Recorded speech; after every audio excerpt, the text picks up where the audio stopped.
자, 오늘 이 말씀으로 감사절은 새로운 시작입니다 라는 제목으로 하나님 말씀 전하도록 하겠습니다. 믿음의 사람들이 모여서 기도하면은 성령의 사람들이 됩니다. 성령의 사람들이 모여서 함께 예배할 때에 건강한 교회가 되어지고 그리고 아름다운 교회가 되어집니다. 그것으로 끝나지 않아요. 교회의 새로운 시대가 열리기 시작한다라는 것입니다. 다시 말씀드릴게요. 여러분, 모든 시작은 기도로부터입니다. 기도할 때 성령의 사람이 되고 성령의 사람들이 모여 예배할 때에 거기에 변화가 있기 시작하고 새로운 역사가 시작되어지고 그리고 새로운 삶이 시작되어지는 것입니다. 우리가 잘 아는 대로 부활하신 주님께서 500여 형제에게 일시에 보이셨습니다. 그리고 사도 바울은 만삭되지 못한 자기에게도 보였다라고 간증을 하고 있습니다. 예수님께서 승천하시면서 뭐라고 말씀하셨습니까? 위로부터 능력이 입히울 때까지 이 성 예루살렘에 머무르라. 이 말씀을 듣고 승천하신 주님을 바라보면서 제자들은 이제 예루살렘으로 돌아옵니다.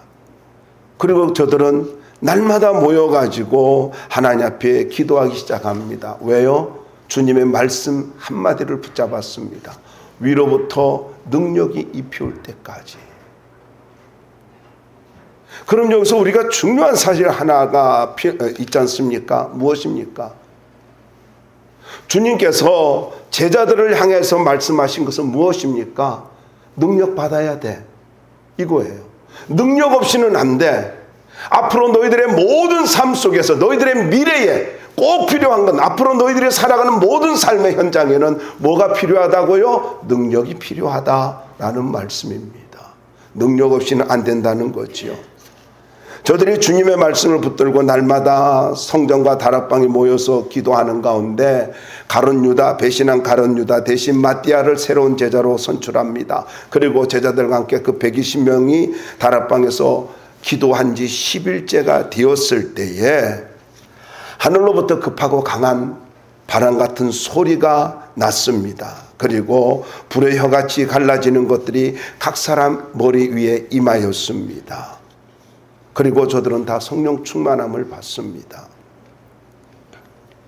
이때로부터 성경은 우리에게 성령의 시대가 열리는 것을 말씀해 주고 있습니다. 그리고 교회의 시대가 시작되어집니다. 오순절 성령 강림은 성령의 시대를 그리고 교회의 시대를 알려주는 것이었습니다. 여러분, 급하고라는 말이 나오잖아요. 이거는 몰아치다, 으르렁거리다 이런 뜻입니다. 그러니까 급하고 강한 바람 같은 소리라는 말은 몰아치는 강한 바람이 으르렁거리는 듯한 소리로 들렸다라는 것입니다. 또한 갈라진다라는 말이 있잖아요. 이 말은 조각조각으로 쪼개어지다, 분비하다. 그 말의 그 현재 중간태 분사입니다. 그러니까 그들 자신을 계속해서 조각조각 찢어내고 분배되어지는 그런 현상이 나타났다라는 거예요. 불 자체가 스스로 쪼개지고 갈라지고 분배되어지는 각 사람에게 분배하는 그런 역사가 일어났다라는 것입니다. 그리고 계속해서 말씀을 보면은 다른 방언으로 이런 말씀, 다른 언어들로 말하기를 시작하니라라는 말씀이 있죠. 4절에 여기 다르다라고 하는 말은요, 사용한 적이 한 번도 없다 그런 뜻입니다. 사용한 적이 한 번도 없다. 그러니까 한 번도 사용한 적이 없는 언어, 그 언어로 기도하기 시작했다라는 것입니다.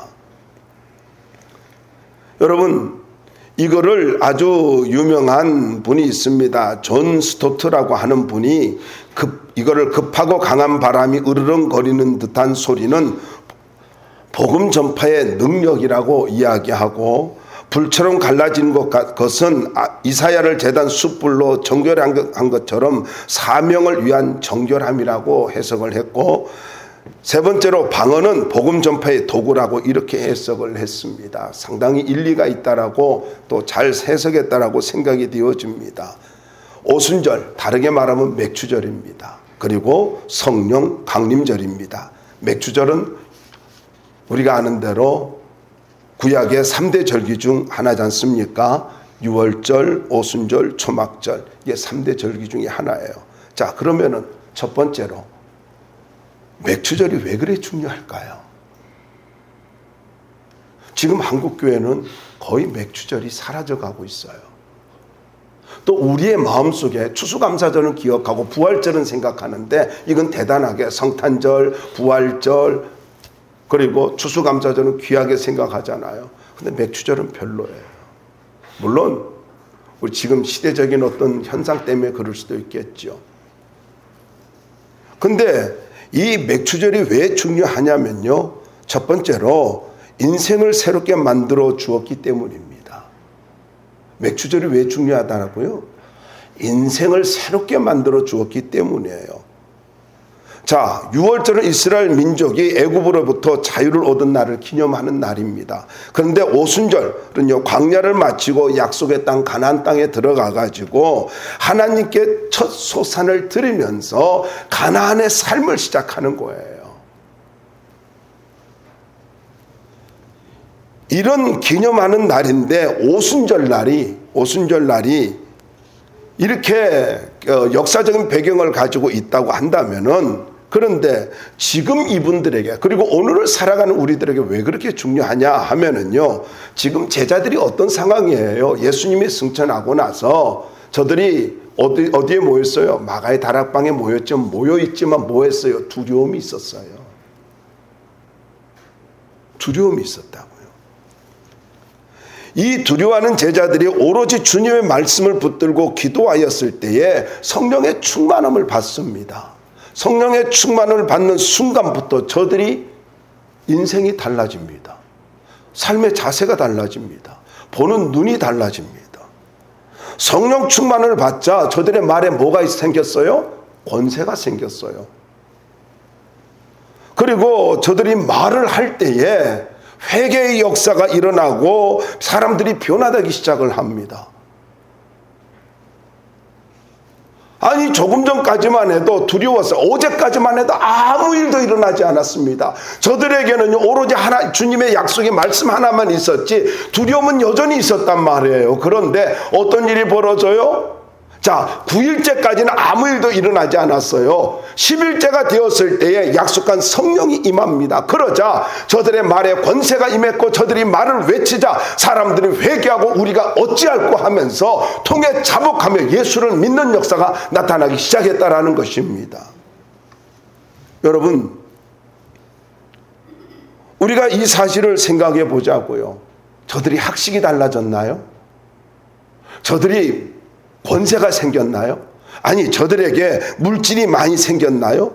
저들은 학식이라든가 어떤 권력이라든가 재물이 전혀 없는 사람들입니다. 오직 있다면 약속의 말씀을 붙들고 10일 동안 기도한 것뿐이에요. 그런데 그들이 어떻게 했어요? 성령 충만함을 받으니까, 그러니까 저들이 변화됐어요. 성령 충만을 받으니까 세상은 아무런 변화가 일어나지 않았어요. 그런데 기도한 저들에게 성령이 임하니까 저들이 변화됐습니다. 여러분, 잊지 마세요. 변화는요, 나로부터 시작되어져야 하는 것입니다. 종종 사람들은 이야기합니다. 아, 그 교회가 왜 변화가 안 돼? 아, 저 사람이 왜 변화가 안 돼? 아니요, 여러분, 변화는 나로부터 시작되어져야 돼요. 이거 잊지 말아야 돼요. 누구를 정죄하지 마세요. 아, 저 사람 왜 그러지? 아니요, 내가 변화돼야 돼요. 내가 성령 충만함을 받아야 돼요. 내가 성령 충만을 받을 때, 나로부터 변화가 일어날 때 여러분, 하나님의 역사가 시작된다라는 것입니다. 새로운 인생을 원합니까? 정말 여러분 새로운 인생을 원해요? 아직도 뭔가를 가지고 내가 무엇을 하면 또 인생을 잘 살까 고민을 하고 있습니까? 어디로 가서 또 무슨 직장을 잡고 또 무엇을 해야 잘 살까 걱정을 해요? 노후는 어떻게 살아야 될까 걱정을 합니까? 여러분, 어떤 조건이나 스펙이 아니라 성령 충만함을 받으시길 바랍니다. 이 오순절 날이 이 오순절 날이, 이 맥주 감사절이 여러분에게 성령이 임하는 시간, 여러분의 심령의 변화가 일어나는 시간이 될 수 있기를 주의 이름으로 축원합니다. 두 번째로, 하나님이 기뻐하시는 교회가 시작되었기 때문입니다. 여러분, 주님께서 제자들에게 이 반석 위에 내 교회를 세우리니 음부의 권세가 이기지 못할 것이라고 말씀하셨고, 교회에 뭐를 주셨어요? 천국의 열쇠를 주셨습니다. 그래서 이 땅에서 매이면 하늘에서도 매이고, 이 땅에서 풀면 하늘에서도 풀리리라. 우리는 자꾸 거꾸로요. 하늘에서 매인다라고 생각해. 아니요, 여러분, 이 땅입니다. 이 땅이 뭐예요? 교회였습니다. 마태복음 16장과 18장을 보세요. 그럼 분명히 교회입니다. 교회에서 매이면은요, 하늘에서도 매여요. 교회에서 풀어지면 하늘에서도 풀립니다. 저는 여러분들이 풀어지는 역사가 있길 바랍니다. 그런데 이 주님께서 예언하시고 그리고 허락하신 이 모든 아름다운 교회가 언제요? 바로 성령 충만함이 임했을 때 그 교회가 만들어지고 세워졌다라는 것입니다. 다락방에 모였던 120명 모두에게 성령이 임했어요. 여러분, 이때부터 교회가 시작되어지는 겁니다. 그러니까 여러분 잘 기억하시기 바랍니다. 성령이 없으면 성도가 아니에요. 성령이 없으면 교회가 아니에요. 교회는 반드시 뭐가 있어야 돼요? 성령의 역사가 있어야 돼요. 성령이 역사해야 된다고. 아직도 여러분 냉랭한 심령으로 예배를 드리고 있어요? 성령의 감동이 없이 찬송을 부르고 있습니까? 여러분, 교회는 메마름이 아닙니다. 아니, 여러분 생각해 보세요. 어떻게 성령이 임했는데 그 심령이 메마를 수가 있나요? 생수의 강이 흘러 넘쳐야지요. 어떤 것도 교회 와서 예배를 드리는 순간 우리의 심령에서 뭐가요? 생수의 강이 흘러 넘쳐야 되는 것입니다. 그런데 여러분, 우리가 지성을 갖고 그리고 그렇다고 해서 뭐 광적으로 막 그렇게 하라는 거 이야기가 아니에요. 성령의 기쁨을 갖고 예배 드리라는 거예요. 지성을 갖고 또 종교적으로 하나님을 섬긴다 해봅시다. 종교 행사로. 여러분, 감격이 있을까요? 아니, 얼마나 드라이합니까? 얼마나 메마른 그런, 그냥 예배 드렸다. 오늘도 예배 해치웠다. 그리고 안 드리면 껄쩍지근하고 안 드리면 뭔가 좀 이상하고 그래가지고 예배 드리고 나면 뭔가 해치운 것 같은 느낌이에요. 여러분, 그런 느낌으로 살지 마세요. 종교인입니다. 성령 충만한 사람은요, 하나님과 깊은 교제, 교회 와서 같은 지체끼리 하나님 앞에 예배 드리고 나서요, 그 마음속에서 솟아나는 기쁨이 있습니다. 기쁨이 있어요. 그래서 교회에서 정말로 인격적인 성령 충만함 속에서 인격적인 하나님을 만나는 예배를 드리면은요, 여러분, 행복함이 있습니다. 저는 그런 얘기도 들어본 적이 있어요. 목사님, 오늘 예배 너무 행복했어요. 목사님, 오늘 예배가 정말로 성령께서 저를 만져주는 예배였어요. 저는 이런 간증을 들을 때마다 너무너무 행복합니다. 여러분에게 믿음으로 선포합니다. 여러분이 한 시간 예배 드리고 이 예배당 문을 나갈 때 성령이 여러분을 만져주길 바라요. 그리고 여러분의 심령 속에서 샘솟는 기쁨이 있기를 바라고, 나는 참 행복한 성도다. 물론 교회도 행복한 교회입니다만 행복한 성도다. 행복함을 가지고 돌아갈 수 있기를 바랍니다. 내가 성령의 사람이 될 때 하나님의 나라가 임하고 확장되고 그리고 부흥이 일어납니다. 자꾸 교회 부흥을 가지고 꿈꾸나요? 예, 좋습니다. 그런데 여러분, 다시 말씀드리지만은요, 내가 성령 받아야, 내가 성령의 사람이 돼야 교회가 부흥이 일어나는 거예요. 제자들이 교회 부흥을 위해서 애쓰고 그러질 않았어요. 10일 동안 기도해서 성령 충만함을 받고 나니까 부흥의 역사가 자연적으로 일어났다라는 것입니다. 그래서 부흥은요, 자연 발생인 것입니다. 자연 발생이에요. 그래서 교회가 사모해야 될 건 무엇입니까? 교회가 새로운 시작이 되고 하나님이 기뻐하는 교회가 되려면 어떻게 해야 되는 줄 아세요? 성령 충만함을 받아야 돼요. 그게 하나님 기뻐하는 거예요. 그래서 예배드리러 왔을 때 성령의 임재가 느껴져야 됩니다. 이 교회는, 우리 교회는 성령이 임재하고 있구나. 성령이 임재하고 있구나. 이걸 느낄 수 있어야 된다고요. 일주일 동안 세상 속에서 살다가 정말로 찢기고 상한 심령으로 하나님 앞에 나왔는데, 여러분 지친 가운데 나왔다 할지라도요, 이런 마음으로 나 지쳤으니까 어떻게 한번 해봐, 이게 아니에요. 이게 아니라고. 세상에서 만신창이가 돼가지고 교회 와가지고 하나님 나 지쳤으니까 나를 가지고 만지든지 뭐 어루만지든지 나를 좀 어떻게 해봐요, 이게 아니에요. 하나님, 나의 지친 이 심령 속에 성령의 기쁨을 허락해 주시옵소서. 성령으로 충만케 해 주시옵소서. 간절함을 가지고 기도하는 마음을 가지고 기대하는 마음으로 예배를 드릴 때에 거기에 회복의 역사가 있고 거기에 치유의 역사가 일어나는 거예요. 어떻게 한번 해보세요. 이게 아니에요. 사모함이고 간절함이 있어야 하나님께서 임해 주시는 것입니다.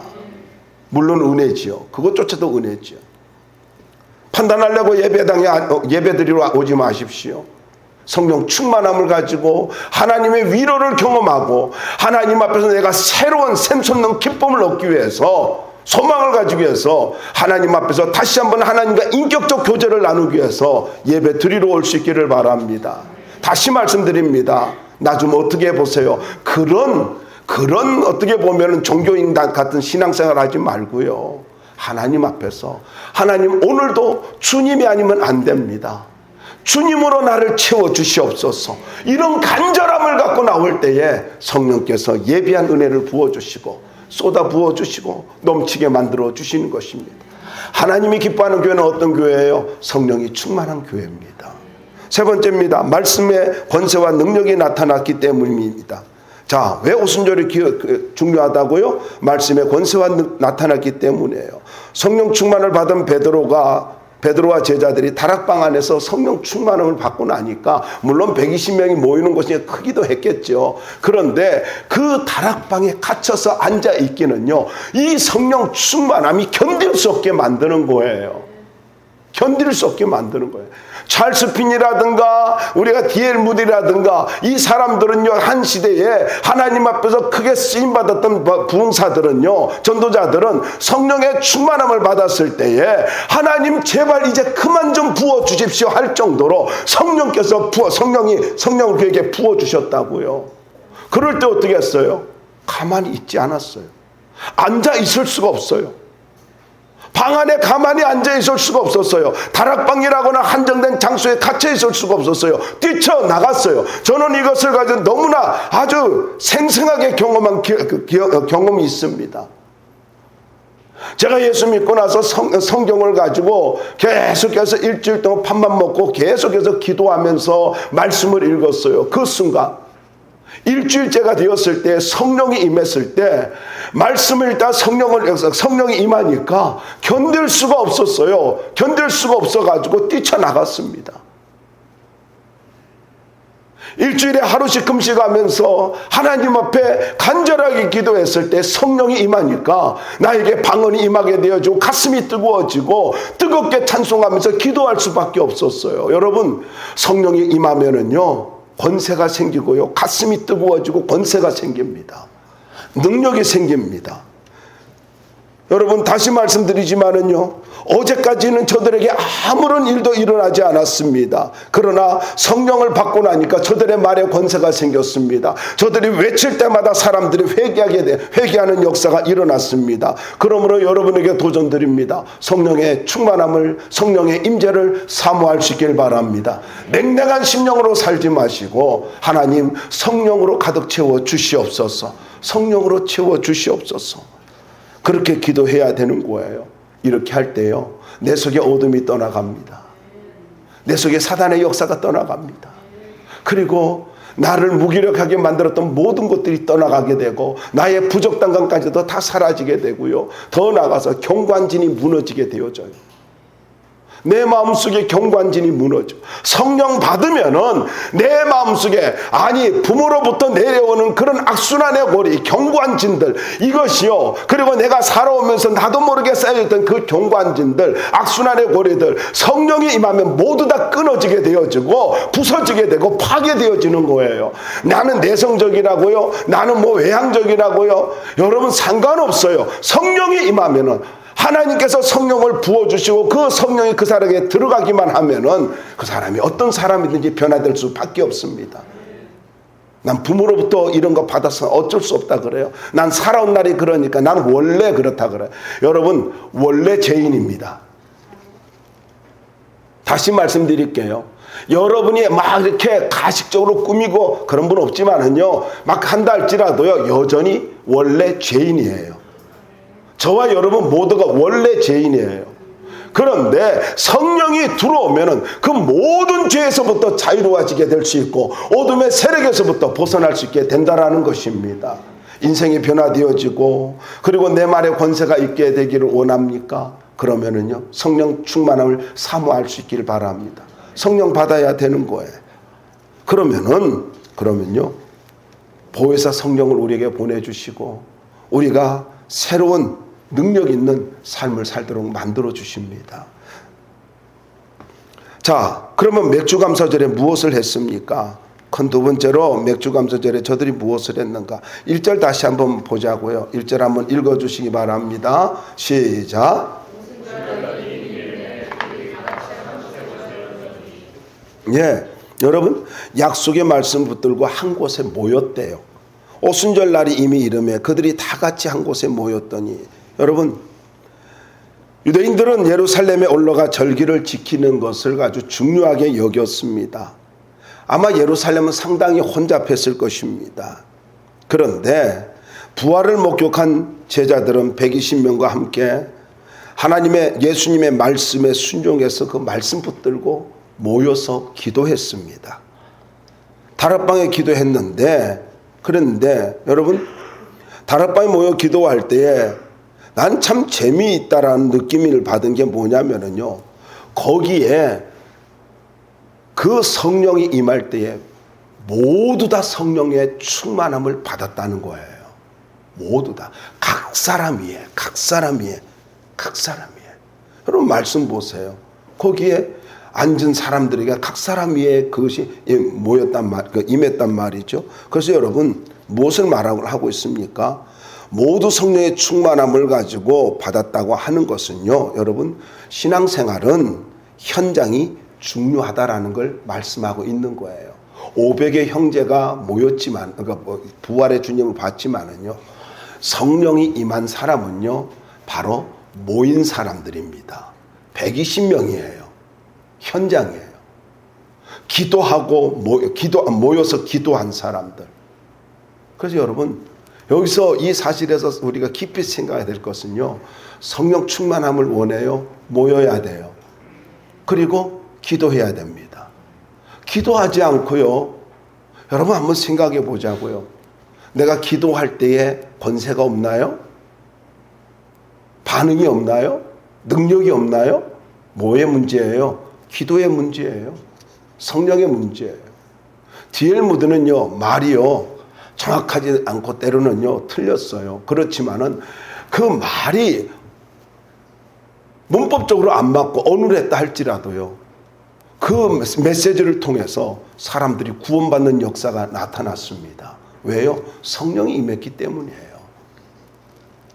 더 나아가서 여러분, 각 사람에게 성령이 임한 것처럼요, 현장이 더 중요한 것처럼 그 다음에 교회가 세워졌다라는 거죠.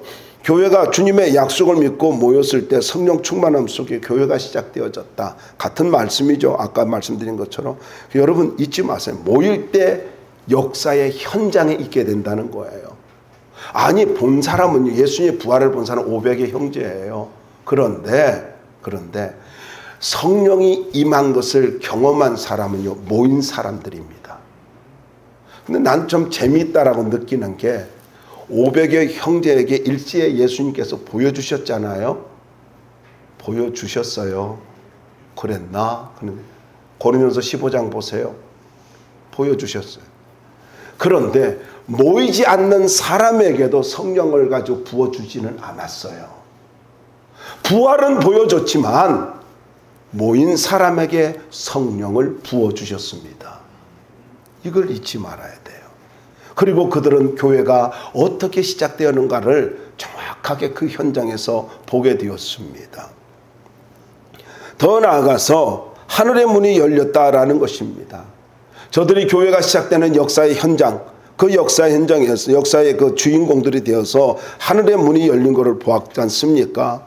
무슨 말입니까? 함께 모일 때에 마가의 다락방이 그냥 손님들을 대접하고 교제하는 다락방이 아니라 성령이 임하는 하늘의 문이 열리는 장소가 되었단 말이에요.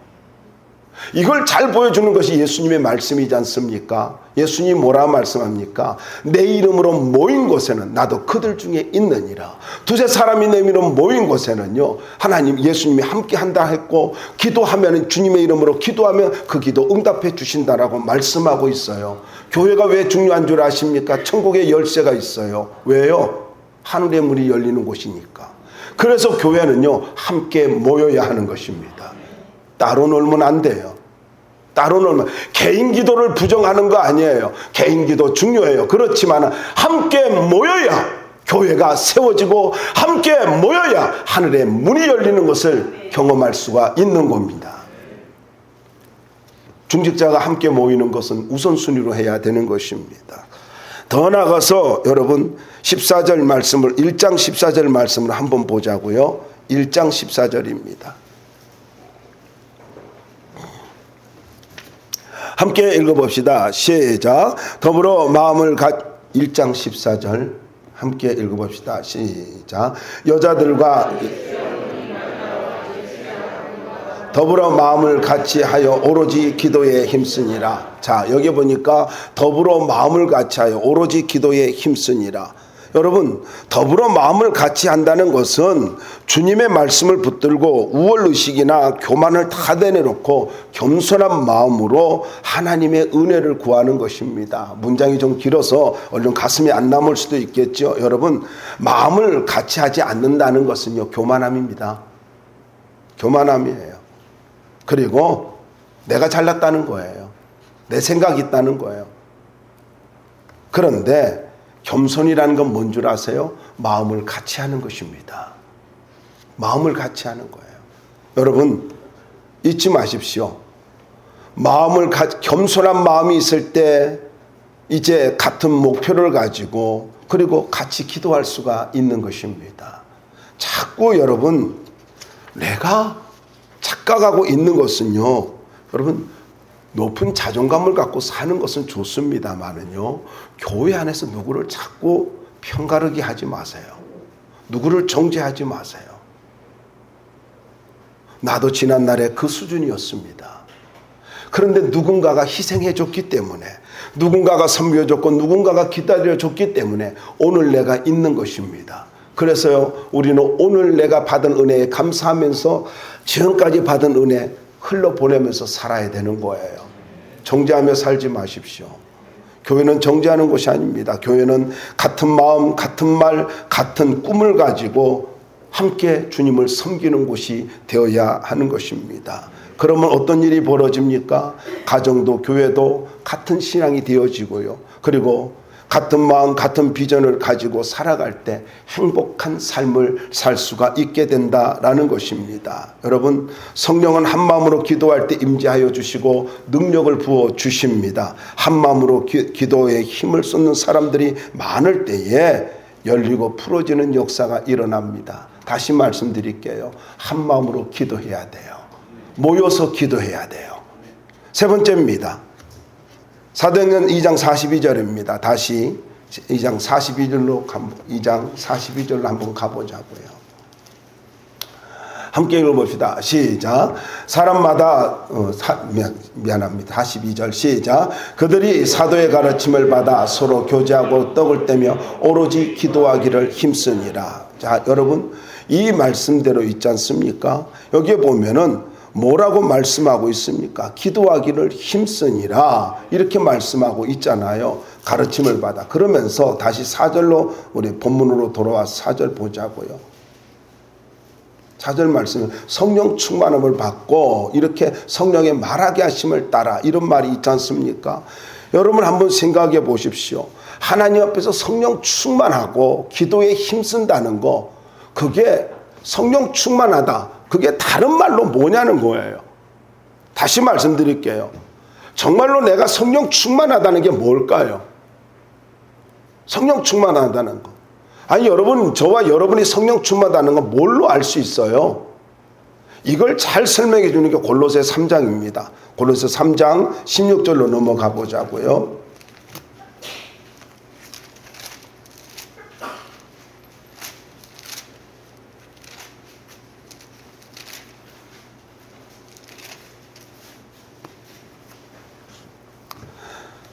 자, 함께 읽어봅시다. 골로새 3장 16절 시작. 그리스도의 말씀이 너희 속에 풍성히 고하여 모든 지혜로 피차 가르치며 권면하고 시와 찬송과 신령한 노래를 부르며 감사하는 마음으로 하나님을 찬양하고. 자, 무슨 말입니까? 여러분, 여기에 16절에 나온 대로, 여기 나오는 대로의 말씀이 있잖아요. 피차 가르치며 권면하며 시와 찬송과 신령한 노래를 부르며 감사한 마음으로 하나님을 찬양하고, 신앙생활 잘하는, 찬송이 넘치는 삶을 사는 거, 아름다운 인간관계, 이게 성령 충만함인데, 성령 충만할 때 이런 역사가 나타나잖아요. 여러분, 성령 충만하면 나타나는 게 찬송 부르고 싶잖아요. 그런 거예요. 그럼 뭐라는 거예요? 말씀 충만이라는 것입니다. 다시 보세요. 그리스도의 말씀이 너희 속에 풍성히 고하여. 그러므로 여러분에게 도전드립니다. 성령 충만함을 원합니까? 기도하시기 바랍니다. 성령 충만함을 원합니까? 여러분의 가슴에 하나님의 말씀으로 가득가득 채우시길 바랍니다. 세상 것으로 채우지 마시고 하나님의 말씀으로 가득 채우십시오. 말씀으로 가슴을 채울 때에 내 메마른 심령에 말씀으로 가득가득 채울 때에 거기에 성령의 강력한 역사가 나타나기 시작하는 것입니다. 저는 성령 충만을 말씀으로 받았습니다. 여러분, 말씀이 충만하게 임할 때에 견딜 수 없는 뜨거움이 임하게 되어집니다.